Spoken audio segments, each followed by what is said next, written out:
Nabi ditanya tentang dosa apa yang paling besar. Ada dosa besar, ada dosa kecil, ada dosa besar, ada dosa terbesar di antara dosa besar. Dalam hadis ini ada 4 dosa paling besar di antara dosa besar.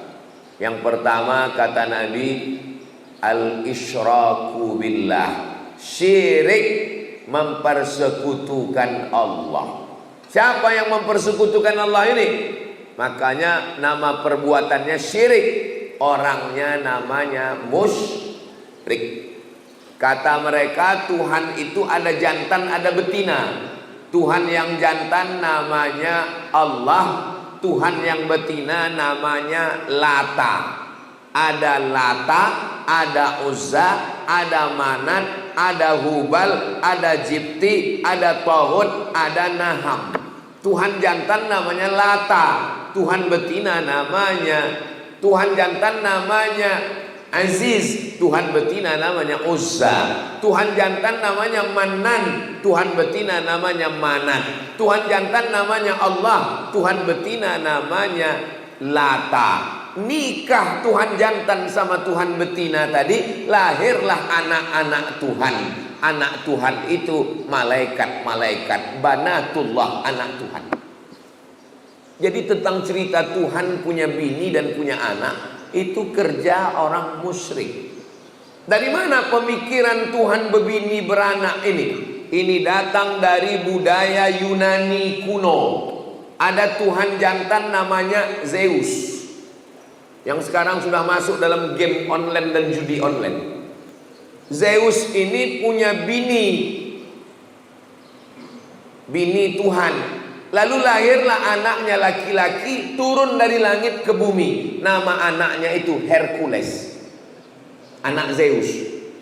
Bini Zeus mati, kemudian Zeus berbini lagi. Bininya yang kedua ini jahat, kejam, memusuhi Hercules. Itulah setan. Jadi kalau ada bini jahat berarti tak ada, saya bilang begitu. Jadi mitologi namanya. Ketika datang Nabi Muhammad SAW, ajarannya yang pertama adalah jangan syirik. Makanya kalau orang mau masuk Islam, dia mesti bisa mengesampingkan ini semua. Ajaran pertama dalam Islam, la ilaha. Kau jangan menyembah pokok kayu.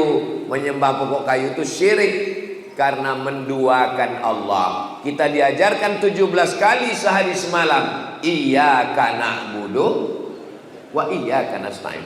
Ini sekarang banyak orang iyyaka na'budu wa dukun nasta'in. Kenapa berdukun itu syirik? Karena dukun-dukun berkawan sama setan. Dukun mintanya ke setan. Saya tak percaya Pak Ustaz dukun itu mintanya ke setan. Buka Quran juz 29. Ada satu surat namanya surat Al-Jin. Kenapa surat Al-Jin? Bapak dengarkan aja pengajian. Ya, pengajian subuh ini sudah direkam. Kenapa surat Al-Jin? Karena memang makhluk jin itu ada. Siapa yang tak percaya kepada jin, berarti dia tidak percaya kepada surat Al-Jin. Kalau tak percaya kepada surat Al-Jin, berarti tak percaya kepada Quran. Jadi kalau ada orang mengatakan kau jangan percaya kepada jin, loh, memang ada dalam Quran. Yang tidak boleh itu adalah percaya bahwa jin bisa menguasai kita. Itu yang tak boleh. Karena yang berkuasa hanya Allah, la haula wa la quwata illa billah. Makanya sebelum tidur malam dibaca Al-Fatihah sekali, Qul huwallah 3 kali, Al-Falaq sekali, An-Nas sekali, ayat kursi sekali, dihembuskan ke tapak tangan, disapukan ke muka, ke kepala, ke badan. Dibacakan Fatihah sekali, Qul huwallah 3 kali, Al-Falaq sekali, An-Nas sekali, ayat kursi sekali, dihembuskan ke air, diminumkan, dimandikan. air yang sudah dibacakan ayat-ayat tak boleh dipakai cebok, diminum habis. Takut saya terkencing-kencing Pak Ustaz, siramkan ke pokok bunga. Kalau terganggu yang anak gadis, yang cantik-cantik, jangan sombong. Karena tak semua laki-laki itu bisa menerima kenyataan. Nanti sakit hati dia, diganggunya pinggir jalan. Adik, mau tak nikah sama abang? Diam kau kucing kurap. Wih.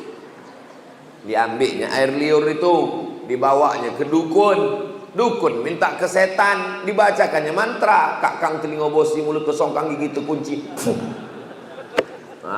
Makan mie ayam, nampak muka jantan tuh bergelombang. Makan bakso, nampak muka dia. Pas mau makan gulai sate, nampak dia.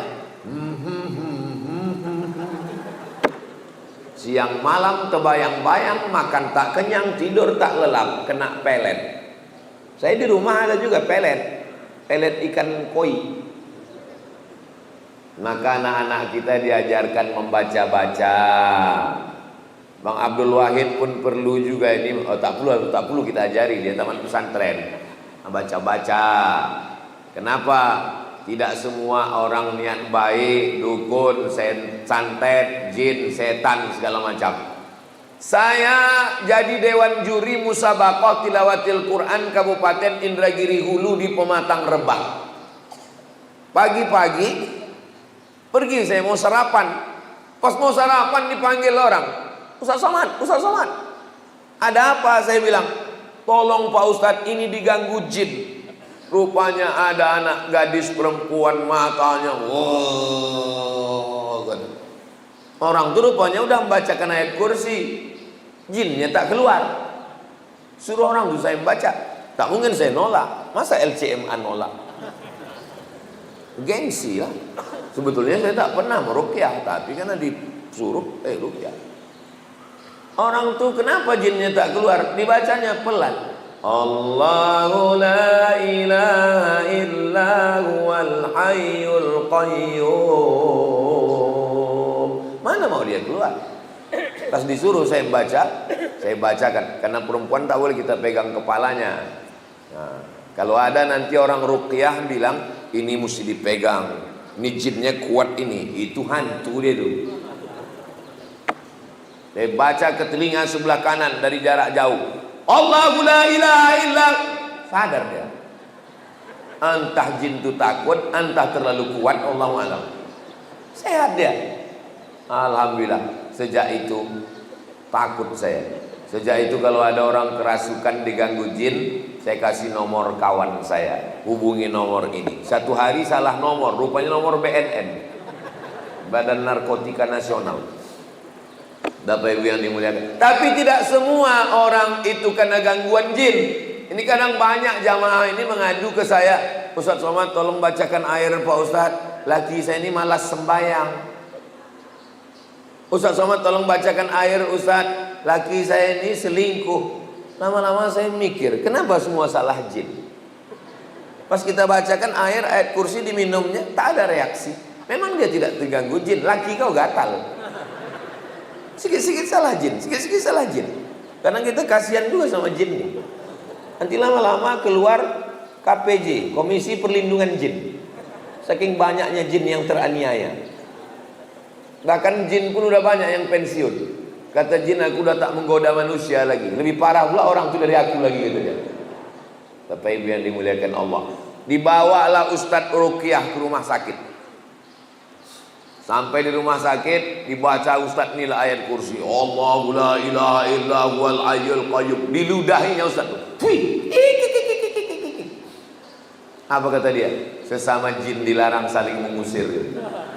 Rupanya ulah yang membaca itu 11-12 sama yang dibaca.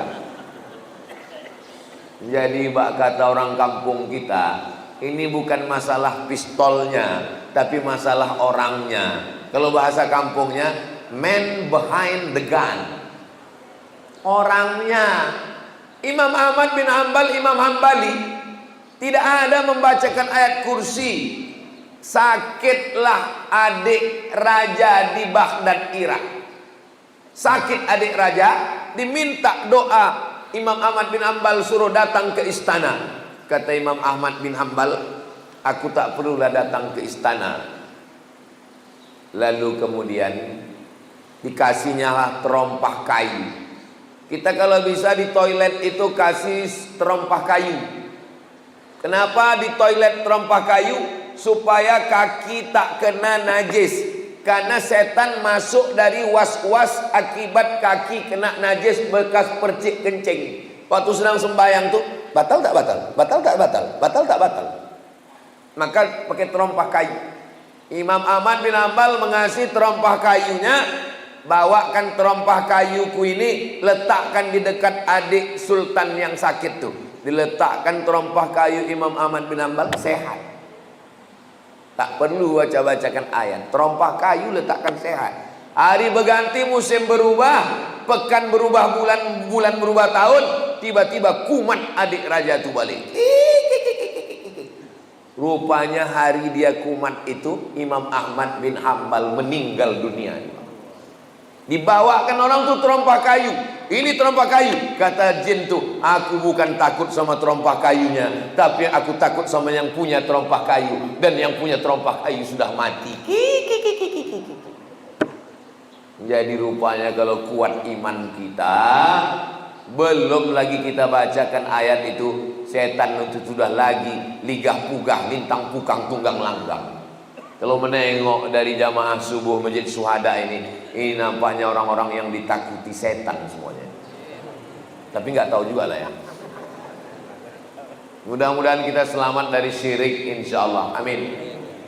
Jangan katakan orang kafir musyrik Makkah itu tidak beribadah. Orang Makkah musyrik Abu Jahal, Abu Lahab itu rajin beribadah. Waktu Nabi membersihkan Masjidil Haram, berapa jumlah Tuhan?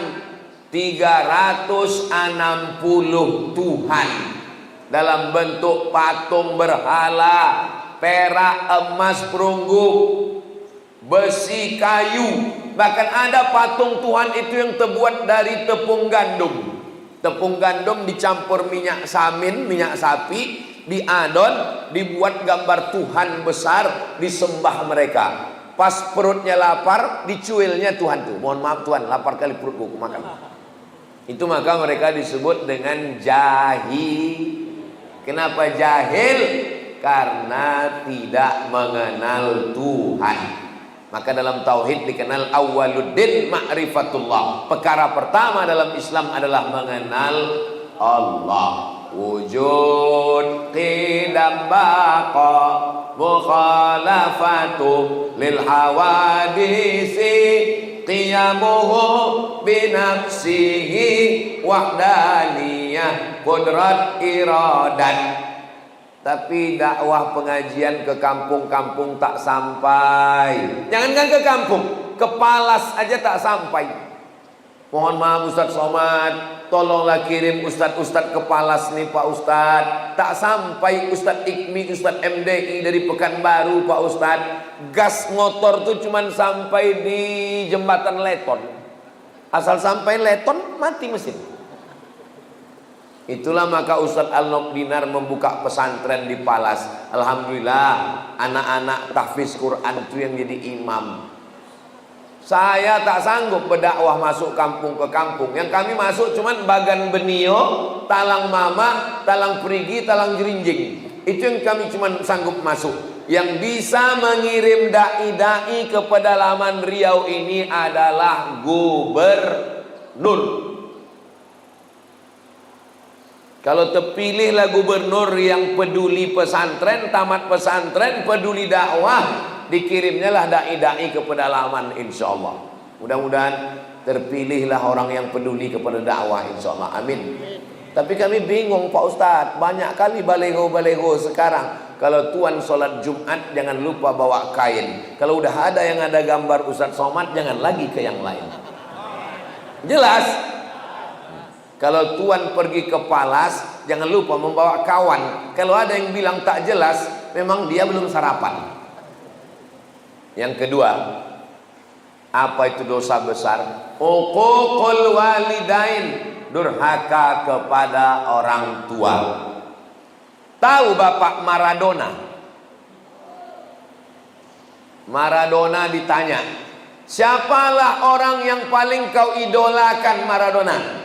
Kata Maradona, ayahku melepuh keringatnya mencari makan untuk aku. Lalu kemudian dia balik ke rumah. Ayah Maradona itu kuli. Balik dia ke rumah, dia bilang, kami tanya, ayah dari mana? Aku dari jalan-jalan tadi, kata dia. Karena dia ingin menyenangkan hati kami. Dibelikannya aku bola. Dialah yang pertama kali membelikan aku bola, menyuruh aku ke lapangan bola. Tak layak aku membanggakan orang lain, sementara ayahku yang sudah berpeluh keringat darah air mata membelikan bola untuk aku.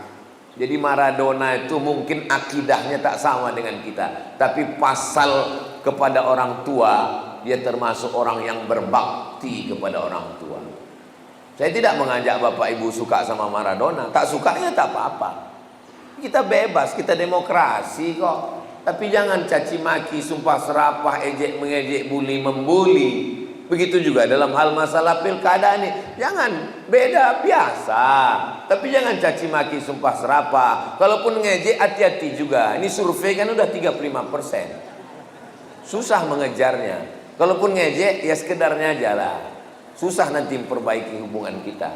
Saudaraku yang dimuliakan Allah Subhanahu wa taala. Jadi masalah orang tua, mudah-mudahan anak-anak kita ini semua anak-anak yang berbakti kepada orang tua, insyaallah. Amin.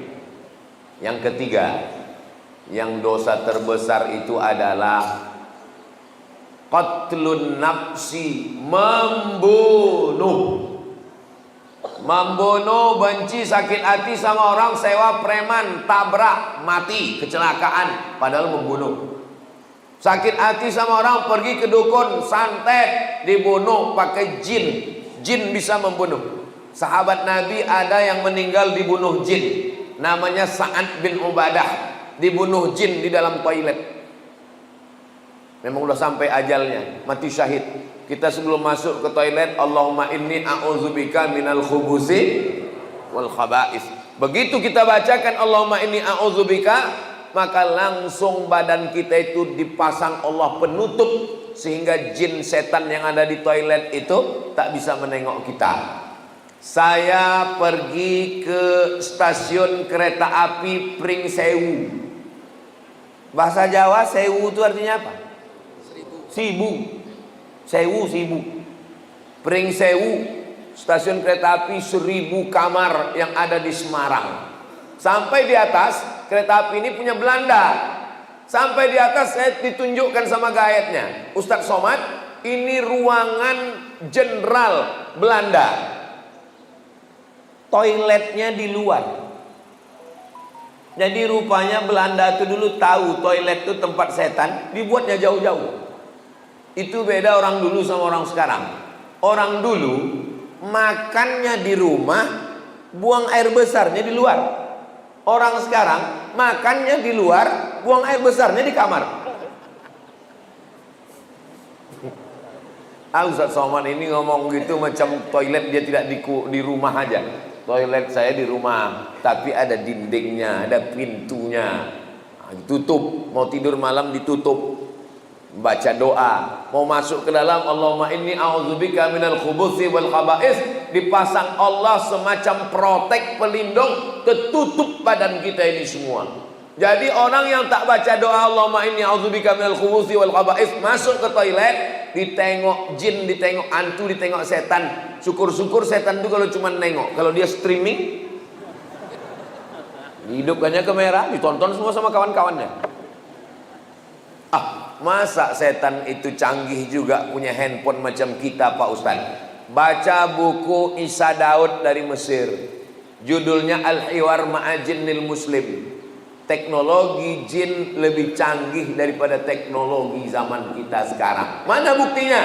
Jin Ifrit. Jin Ifrit sanggup memindahkan kursi Balqis dari Yaman ke Palestina sebelum Nabi Sulaiman berdiri. Kata Nabi Sulaiman, ayyukum ya'tini bi'arsyiha qabla an ya'tuni.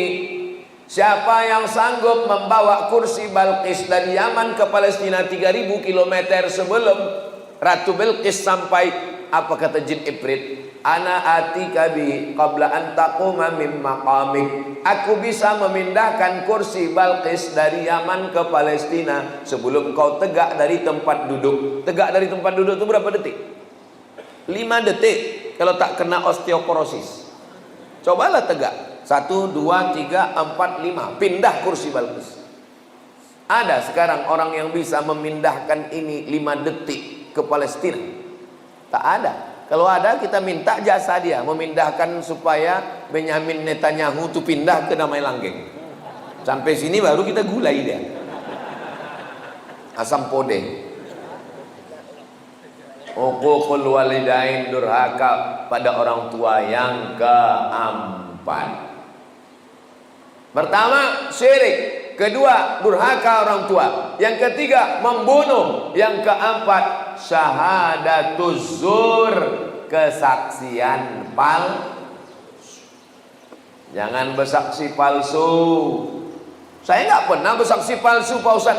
Orang kalau sudah disebut saksi palsu, bayangan dia di pengadilan, ditanya hakim, apakah saudara melihat peristiwa ini? Saya melihat, Pak Hakim. Padahal dia tak menengok.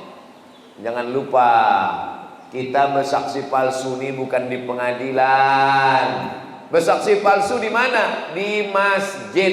Di masjid kita bersaksi palsu. Berdirilah keluarga ahli waris. Apakah jenazah ini baik? Baik. Kau sudah memberikan kesaksian palsu. Bukan kau kenal siapa dia. Tak koruptornya dia. Tak makan haramnya dia.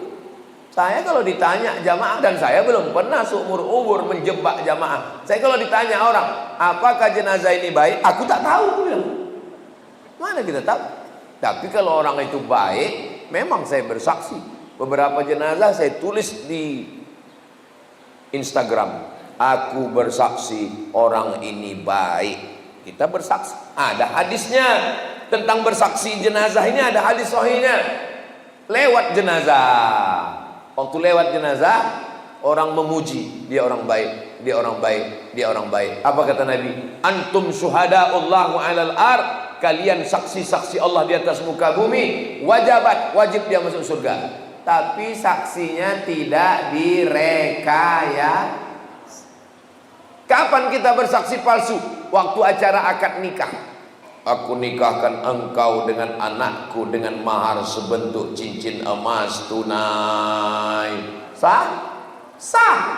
Padahal tidak sah. Kenapa? Karena itu bukan anak dia. Bukan anak dia itu. Kok tahu Ustaz bukan anak dia? Nikahnya Januari, lahirnya Mei. Mana ada hamil 5 bulan? 9 bulan 10 hari baru lahir. Kenapa pula nikah Januari, lahir Mei? Pas ditanya berapa bulan lahir? 5 bulan. Kok cepat kali? Ini edisi minimalis. Mana bisa? Itu bukan anak kau. Ini sudah tes DNA ke Singapura, Pak Ustadz. Darahnya sama. DNA tak laku dalam nasab, Wak. Nasab dalam Islam itu bukan pakai DNA. Tapi bila jelas itu memang, maaf cakap, memang benih dia. Tak ada laki-laki lain. Kenapa tak diakui? Di mana kesalahan dia? Kesalahan dia satu, mencoblos sebelum hari H. Kertas yang dicoblos sebelum tanggal 27 November tidak diakui KPU. Jelas? Apanya yang jelas ini? Jelas nasab tadi tak diakui karena dia sudah ada sebelum akad nikah. Jangan nikahkan anak yang hamil. Malu. Dulu di Pinang tak dikasih. Datang orang meminang baik-baik tak dikasih. Muncul niat jahatnya. Tanam pinang rapat-rapat supaya puyuh tak dapat lari. Sudah ku pinang tak dapat-dapat. Aku bawa ku hotel ku hamili. Nauzubillah, nauzubillah. Tanya orang tua sekarang lebih mau makan di daun daripada makan di pinggan. Di Pinang tak mau mencari menantu kaya, mau mencari menantu hebat. Sudah hamil baru tahu rasa, barulah dinikahkan. Itu nikahnya menurut mazhab Syafi'i sah, nikahnya sah. Yang jadi masalah setelah lahir anak. Lahir anak tak boleh dibinkan ke dia, karena itu bukan anak dia.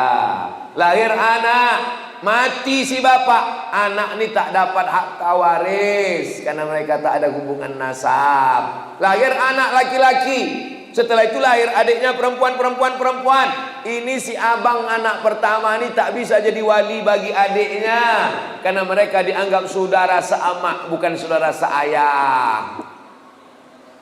Meninggal tak dapat warisan. Menikah, kebetulan anak hasil coblos sebelum hari H tadi, anak itu perempuan 25 tahun umurnya, cantik, dipinang orang. Tak bisa kau walikan, Pak. Itu bukan anakmu. Lalu walinya siapa kalau dia mau nikah nanti? Fasultanu waliyun man la waliyalaha. Walinya adalah wali hakim, pakku. Nggak enak lah Pak Ustadz, saya dulu kenapa enak? Nggak enak lah Pak Ustadz, saya kan bapaknya. Gimana cara saya menolak? Mesti kuajari juga cara menolak. Pura-pura mencret, kau sakit perut, tak bisa. Kalau ditanya Pak Kua, mohon maaf Pak Kua, aku tak bisa mewalikan ini. Pak Kua tahulah, iyalah bukan bapak aja, memang udah begitu, udah kebanyakan sekarang itu Bapak. Jaga anak-anak kita Pak, jaga anak-anak kita Bu. Saya ini lemah penceramah Ustadz. Yang bisa menjaga itu adalah pemimpin yang bisa memasukkan pendidikan agama ke sekolah umum, merendahkan biaya pendidikan pondok pesantren. Ustadz Al-Nob ini pimpinan pesantren Nurul Azhar Palas. 1 tahun 25 orang gratis. 25 orang, sekarang 100 orang gratis. Laki-laki di Palas. Saya di Ma'had Az-Zahra Rimba Panjang perempuan, setahun gratis 25. Setahun cuman 100 orang yang sanggup kami gratis. Jadi Ustaz Somad menggratiskan santri di Rimba Panjang 100 gratis, yang lain bayar. Dari mana Ustaz bisa dapat duit 100 itu? YouTube. Jadi kalau ada orang memfitnah saya, memang sakit hati saya. Itu Somad itu beli mobil itu dari YouTube tuh. Itu maka bunyi knalpotnya tuk. Semua duit YouTube itu untuk makan santri, gaji guru, beli beras, beli gulai, beli ikan, bayar listrik, bayar lampu. Tidak pernah duit YouTube ini masuk ke rekening saya. Masuk semuanya. Ustaz ku tengok keliling kemana-mana dengan Bang Abdul Wahid. Kenapa Ustaz berkeliling? Apa salahnya sesama Abdul saling tolong menolong? Ini jangan-jangan Ustaz dapat duit banyak ini Pak Ustaz. Tanya Ustaz Al-Nob. Kita punya program 20 jam.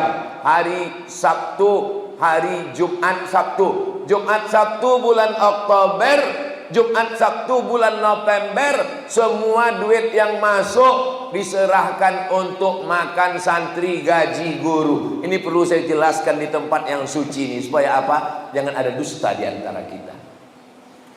Bapak Ibu yang dimuliakan Allah. Jelas? Rasanya jelas.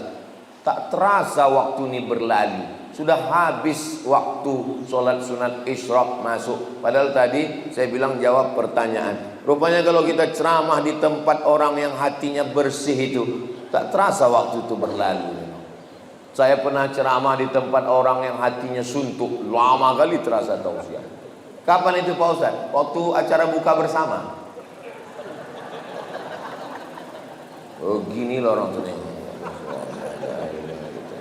Selesai tausiah, mohon maaf Pak Ustaz, saya mohon maaf Bapak Ibu, saya tadi waktu tausiah itu lama kali saya rasa, saya bilang.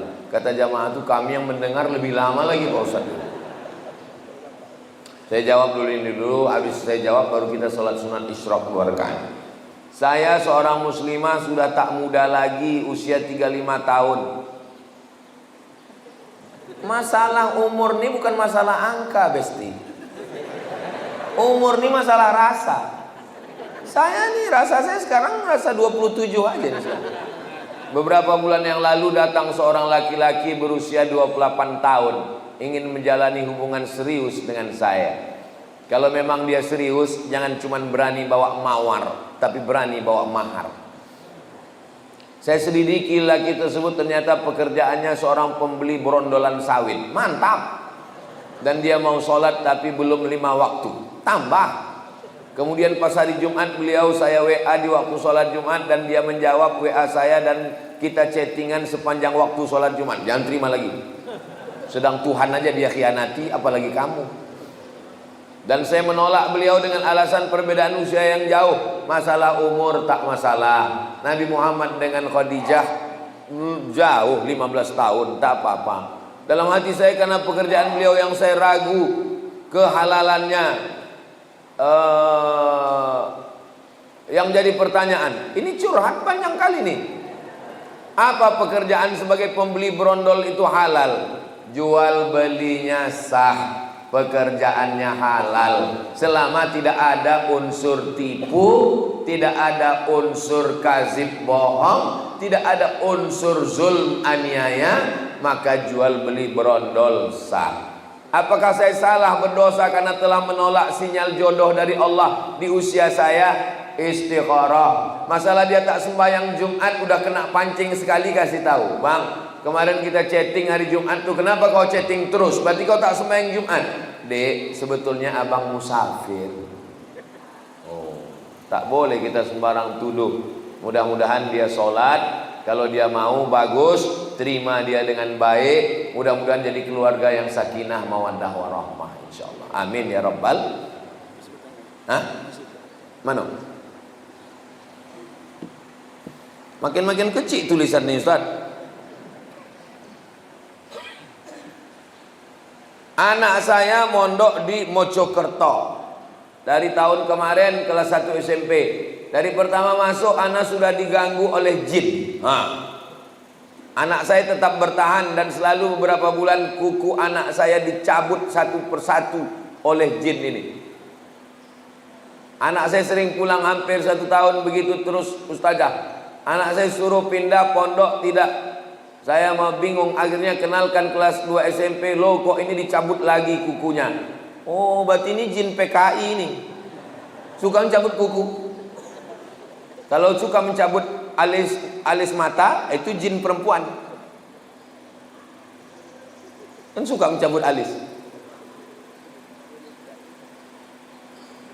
Setiap saya carikan tombol ke ustadz jawabannya yang selalu menakutkan. Saya kasih nomor Ustadz Faizar, spesialis jin. Nanti minta ke Ustadz Al-Nob ya. Saya tak berani nge-share nomor dia, nanti terganggu dia. Nanti saya kasih ke nomor Ustadz Al-Nob, Ustadz Faizar. Saya buat biar tak susah mencari nama Ustadz Faizar ini. Saya buat di sini Ustadz Jin.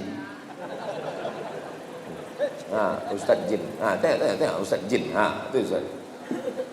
Kasih ke ibu nih Ustadz, nama Ustadz Faizar Jin. Ada lagi pertanyaan tadi? Udah catat nomor. Nanti kirim ke ibu tuh nomor Ustadz Faizar. Bolehkah berhajat ingin rumah cepat terjual ditebus dengan puasa? Oh, jadi kalau rumah terjual puasa, kalau tak laku-laku tak puasa-puasa. Itu namanya nazar. Nazar itu membuat amalan sunat menjadi wajib. Nazar namanya. Aku bernazar, nanti kalau begini-begini aku akan, kalau lulus anakku ini PNS aku akan berkurban. Kalau tak lulus aku tak berkurban sampai mati. Itu merajuk namanya. Hukum asal nazar itu boleh. Tapi kata Nabi, nazar itu untuk orang yang pelit. Pelit dia tak mau bersedekah, maka diikatnya dengan nazar. Tapi hukum asal nazar hukumnya boleh, mubah. Tolong kalau sebelum bernazar itu diingat baik-baik. Khawatirnya waktu bernazar berjanji-janji sesudah selesai tak ditunaikan. Ada orang begitu. Pak Ustadz, saya kemarin bernazar. Apa nazarmu? Saya puasa Senin Kamis sampai mati. Matilah kau. Dia tak tahan. Jadi sebelum bernazar tuh pikir-pikir baik-baik. Saya anjurkan kalau nazar bagusnya nazar sodakoh saja. Karena kalau puasa Nabi Daud, bernazar pula puasa Nabi Daud sampai mati. Oh, sebelum mati kita duluan. Kita sibuk. Jadi sebelum bernazar itu pikirkan baik. Kalau nazar sodakoh, ini bagus. Ada lagi pertanyaan Ustaz Al-Nob? Apakah cerita Sa'ban dan Sa'labah itu termasuk hadis palsu, Pak Ustadz? Hadis palsu. Usah diriwayatkan lagi, usah disebar-sebarkan lagi. Man kadzdzaba alayya muta'ammidan, siapa yang berdusta kepadaku secara sengaja, falyatabawa maq'adahu minan nar, siapkanlah tempat duduk dari api neraka. Jadi kalau ada penceramah meriwayatkan hadis palsu satu hari sekali, sebulan booking 30 kursi di neraka jahanam.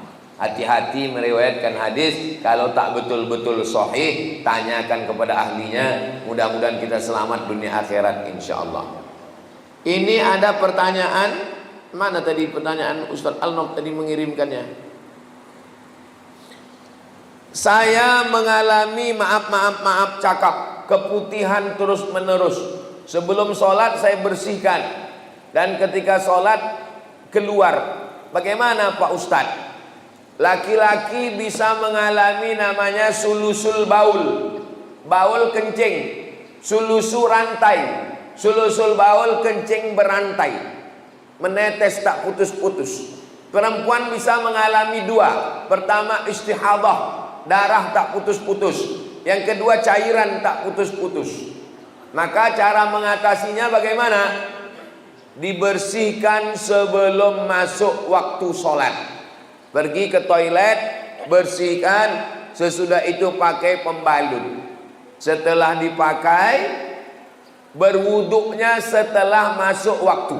Jadi kalau zuhur jam 12.15, jangan berwuduk sebelum azan, sebelum masuk waktu.